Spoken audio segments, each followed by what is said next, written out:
It's 700,000 Albertans who went through the effort, signed these petitions, and as a government, I think the responsible thing to do is to honor democracy, let this debate happen over the next 5 months, and I will do everything I can to convince Albertans that the choice should be to remain. After a major address from the Premier to the province, Danielle Smith laid out the plans for a vote this fall. So what is behind the move?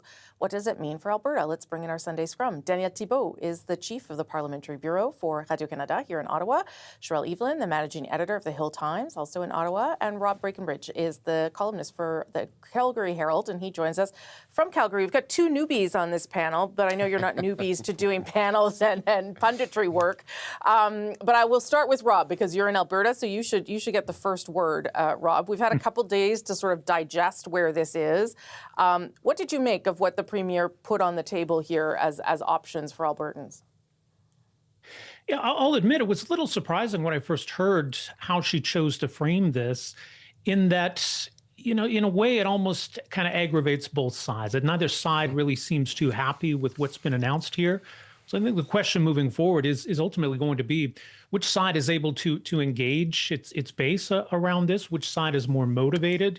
Because in a way, I mean, it sort of lowers the stakes, because this is not technically a vote on separation. It could certainly sort of lead down that path, but nothing really happens after this vote. So is it possible to really engage and motivate both sides? Because I think this still has almost the air, you could say the political baggage of a referendum on separation. So even though the stakes might be low in one sense, I think in a way, it does elevate this debate, and it sort of becomes all-consuming in a lot of ways, I think, in Alberta politics. So there is a lot of risk here for the Premier. I think she felt she had no way out of this in terms of, you know, not calling a referendum. I don't think that was really on the table for her. But whether this is enough to keep everybody happy, to satisfy some of the dissent within the UCP and within her base, I suppose remains to be seen. Danielle, what do you make? I mean, Rob is right. I mean, I guess from a political perspective, and certainly talking to her ministers and hearing from the Premier, she wants to put this out there and then sort of turn the page.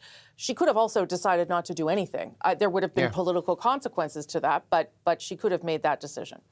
I think it was a complicated decision one way or the other. Not doing anything would have left the issue lingering there, and it probably would have made it a little more complicated to manage down the road. I think she decided to lead two battles at the same time, basically trying to take care of that separatism issue and turn the page, as you said, once and for all. And at the same time, she's now fighting for her political life, and I think that's going to be the impact. You've seen some of the comments that have been expressed by the separatist camp. They're organizing. They're trying to push her out. Just ask Jason Kenney what happened to him a few years back. It's a tough environment to evolve in for her right now, and I think she's going to have a pretty busy summer as it shapes up. And Charelle, it's interesting because Danielle's right. It's a really tough spot. You know, I'm sure that some of it is of her own making, but she also has made a lot of progress for the province. And it's almost as though that is, you know, that will be central, I would imagine, to her argument over the summer. But it's almost as though the separatists don't even care. We don't care what you've done so far. This is not the way forward. That's exactly it. It's the call is coming from inside the House, essentially. That's right. You know, look back to November or shortly after, late last year, after the signing of the federal Alberta MOU, Danielle Smith went to the UCP convention and said, "Hey, doesn't this give you guys, you know, make you feel better about how Canada can work?" And they booed her.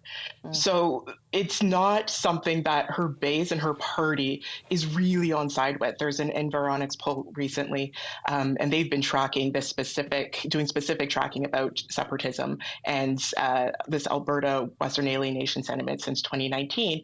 And while the overall sentiment has shifted and switched from a majority to a minority of people who support separatism, or rather the margins, I should say, that have swung more the other direction. It was never really a majority. Within the UCP base, it hasn't shifted, and it also hasn't shifted within the last year, leading them to come to the conclusion that whatever work is being done, the change of leadership of the Liberal Party, Mark Carney, none of that is making a difference within the UCP base. And Danielle Smith herself has said she's not really willing to hear from, having her future decided by party delegates. So I don't know where that leaves them all. So Rob, that's a good place to bring you in. How much of this is about what the Premier is trying to manage within her own party, the people who support her, and her success in making some progress with some of the very issues that have been frustrating to her and others? Does that not make a difference to part of those people? Yeah, and I mean, look, there's a lot that's been going on in Alberta over the last year, or even going back further. And certainly, I think conservative premiers in Alberta have used that political foil of having a Liberal government in Ottawa to their advantage. And look, I mean, if Pierre Poilievre and the Conservatives had won the election last year, it's an entirely different conversation, right? So a lot of it flows from that, and the idea that it's much better to keep this issue at the forefront, the fight with Ottawa, what Ottawa's doing to make things worse in Alberta. That's much more preferable to Premier C, rather than have to talk about their own decisions, their own agenda, the impact of their own policy. So I think part of that's been at play in keeping this issue at the forefront, these Alberta Next town halls that the Premier's been doing over the last year. All of this, I think, to illustrate that she's standing up for Alberta. She's standing up to Ottawa. And now I think she can turn around and say, see, I've got something to show for it. I think the MOU was a political win for her. And all the while, it was at least some plausible deniability on the referendum side, where it's just, look, there's a process in place to allow a petition, to potentially allow a referendum, that she could just sort of be hands off and say, I'm not interfering in that. I'm not getting in the way of that. We'll see how that all plays out. Now, these court decisions that have come up along the way have sort of thrown a wrench into that plan. So the idea that it was her putting the question on the ballot, lost amid the announcement was 2 resignations from cabinet this past week, 2 cabinet ministers who had been on record saying they didn't think the government should be the one putting the question on the ballot. So it sort of backed the Premier into a tough spot here to actually have to put a question on the ballot, splitting some hairs here, and how she decided to phrase that question, I think, has raised a lot of eyebrows and raised a lot of questions as to what might follow after that vote. But it's sort of this whole microcosm of the nature of politics in Alberta, a lot of the frustration in Alberta that the Premier's been trying to steer or manage. It is pretty volatile. Yeah, it's not, provinces do this. Some provinces do it more effectively than others in terms of pitting themselves against Ottawa to get things. Quebec, Ontario does it on occasion, Newfoundland. This is what people do, right? Provinces do to extract things from the federal government. But it's almost like in this case, I don't know, Daniel, whether the Premier went too far in pitting Alberta against Ottawa, or whether because she got things, it's proof that it worked anyway. I don't know how you read that dynamic and how it compares to other provinces. It's about the way she tried to explain. I don't think the separatists in Alberta believe that what she's trying to get from Ottawa will ever happen. I think there's a large portion of doubt from them, and so whatever she brings back from Ottawa and whatever she says she got from Mark Carney doesn't seem to be satisfying for the people who are advocating for a free Alberta. If we take the example of Quebec, which has been down that road a few times over the past decades, a lot of the stuff that Quebec got from Ottawa was negotiated outside of referendum environment, like the income tax return proper to Quebec, the pension plan, the larger control over immigration, with stuff that was negotiated after a referendum or in between referendums. So I'm not sure if it's something that when you put it out there, it gives you a little more control or a bigger tribune to ask Ottawa for something. I think it might just bring a lot more uncertainty and make it complicated for her to get more of what she's already gotten from Ottawa. Last minute or so to you, Charelle, on that. Yeah, it also kind of, the question about separation, it overshadows a little bit, those 9 other questions that are going to be on this ballot in October. A lot of them having to do with, these constitutional questions or immigration. And as Danielle was just saying, those in Quebec, those were discussed and negotiated in, between the province and the federal government. Here, Alberta's asking, hey, do you want us to go to all the other provinces and talk about how we can, change things up, as opposed to advocating for some sort of direct action. And in the process, potentially, demonizing other people who are, coming to the province, whether it's through migration, things like that. So I think some of those things will continue or may fly under the radar as people get so focused on the question of separation. Canada is the greatest country in the world, but it can be better, and we're working on making it better. We're working with Alberta on making it better. We want Albertans to understand that they can have an even better future in our country, a country where their resources are unblocked, where their legitimate property, including their firearms, are respected, where their streets are once again safe with criminals locked up.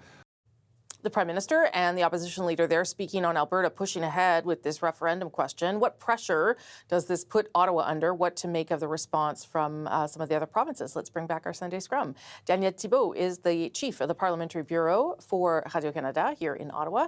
Charelle Evelyn, managing editor of the Hill Times, also in Ottawa. And in Calgary, Rob Breakenridge is a columnist for the Calgary Herald. Good to see everyone again. Charelle, I'm going to start with you. What did you make of how the Prime Minister responded to this on Friday? Obviously, he's been doing lots of work to try and make sure that Alberta feels like the federal government cares. But what did you make of his response on Friday? Well, it's kind of right now, I guess it's kind of the only response he can make. You can't really say as the Prime Minister, this referendum question is silly. Let's, cut it out. You have to make it feel like you're working with everybody and cooperating and not, alienating people further. The metaphor of, him touring a construction site on Parliament Hill and saying this is, Canada's a work in progress, basically, and we're all working to renovate it and make it look pretty. It's hard work, and it's something that will have to be done. So I do think that is about the only thing he probably could have done right now. Sure. But I wonder if there will be more of a presence at least from the Prime Minister. I don't know, maybe from the Prime Minister, from his office, from his MPs, to make the case more stridently about what the cons of this sheet are for Alberta to separate from Canada. Yeah, I mean, I didn't think it was his most impressive outing in terms of a response to something, Danielle, but I also take Charelle's point. You really have to walk a fine line. You don't want to further inflame people. You don't want to dismiss the concerns. Anyway, you give me your sense of how he handled it, that first outing anyway. Yeah, you don't want to look like you don't care. And that's right. And that's right. He had to say something. And until now, the Prime Minister and I would say a lot of politicians here in Ottawa were very, very prudent on that particular front. When Prime Minister Carney was asked about Alberta and the prospect of another referendum in Quebec as well if the Parti québécois is elected, he stayed clear from giving a straight position, talked about the Clarity Act, talked about the need of the question. It's not the case. It's not important in this case, but the need for the question to match the Clarity Act. I think last week was on Friday was the strongest he came out to make the case for Canada. Strongest still a little weak. It forced everyone to take position. Mr. Poilievre had been very prudent as well on that front, and I think it forced him, even before Premier Smith came out with her nation's address on Thursday night. Mr. Poilievre had to say something. It's a fine line because, and I've mentioned the prospect of another referendum in Quebec. Whatever the government is going to say on this side is being watched by the separatists, by the Parti québécois militants in Quebec, and they're keeping an eye on that, thinking, if he's saying that for Alberta, what does that mean for us? And that's why they have to be prudent on that front. And Rob, I imagine, people watch what the Prime Minister says. He's certainly, public opinion polls suggest, very popular in the province still. But I wonder if what he says is as important as what he does. His actions are actually perhaps more important. Yeah, it is funny, the polarization here, where you've got, anywhere from a quarter to 30% of Albertans open to separation, and you've got kind of the same amount, 30% or even a little bit more, saying they support the federal Liberals. So it's kind of an interesting snapshot of where public opinion is at right now in Alberta. You're right, though. I mean, clearly actions are going to speak volumes in all of this. And so we've got, with the backdrop of this referendum, a couple key milestones coming up where Alberta is going to be submitting this pipeline proposal to the Major Projects Office. And then ostensibly in October, we will get a federal approval of that. I mean, if everything goes as planned on that front, I think it takes a lot of the wind out of the sails of the separatist side in Alberta. If things go sideways, then, maybe that's a different kind of ballgame. So I think that's where the focus needs to be. I think what the Prime Minister is talking about is the idea of, showing Alberta and showing Canadians really in general that, we're working to make things better, to show that this country can work to a more productive, cooperative federalism. I think all of that plays well. There is a dilemma, though, in terms of not just the Prime Minister, but federalists outside of Alberta, because you're not going to win over the separatists necessarily, but I think it's also important then that you engage with and motivate federalists to make sure that they're motivated, they're not sitting on their hands, that there's no complacency around this referendum. So that fine line in being engaged, but not seen as interfering. So it'll be interesting to see what kind of message the Prime Minister sends out to his cabinet, his caucus, about how to address all of this. And, are there any sort of rogues in the Liberal backbenches? Stephen Guilbeault comes to mind as someone who might rock the boat a little bit on some of this. Yeah, it's interesting because you're right. You have to mobilize federalists to make sure that they get the outcome they want and they don't just stay home and end up with an outcome that they didn't expect. Charelle, Danielle mentioned Pierre Poilievre. It was a very strong answer and a forceful answer even before this happened, this address by the Premier. But I don't think, as an Alberta MP in particular, he had any choice but to make it really clear where he stands on this. Yeah, no, he didn't have a choice because he's an Alberta MP now, he's being asked, and he's been asked for months about where he stands on this. And he had said in the past, he stands for Canada and he's a federalist, etc. But it has been a little bit more like pulling teeth with, the Conservatives writ large. I know back earlier this year, I think in February, the Hill Times, we asked all the Alberta MPs for their stance on the issue, and almost nobody responded, simply because they, with a range of rationales, mostly not wanting to give oxygen to the issue, wanting to inflame things further, hoping it would blow over, those types of things. But now the fact that there is a question, that this is clearly moving forward, with the exception of a few, names come to mind like Stephanie Cousy or Garnet Genuis, MPs who've been vocal about standing up for Canada as a united country. People now have to pick a side, and they represent areas where separatism is kind of the dominant ideology. Then that could have potentially political implications for them. So, but now they don't really have an option. Yeah, I imagine everyone will be asked that as they all return here to Ottawa tomorrow. Danielle, on Pierre Poilievre and how he's responded? He had to say something. He's the one who's Alberta MP, first of all.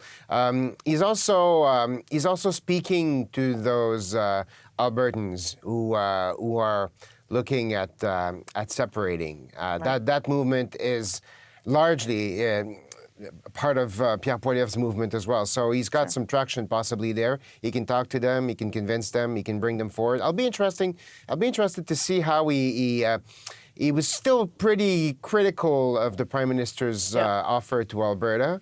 How does he manage to be critical against the federal government, and yet convince Alberta that still have a place in the federation, and that something may come their way? That's going to be an interesting exercise for him. Yeah, that's a very tricky position for him too.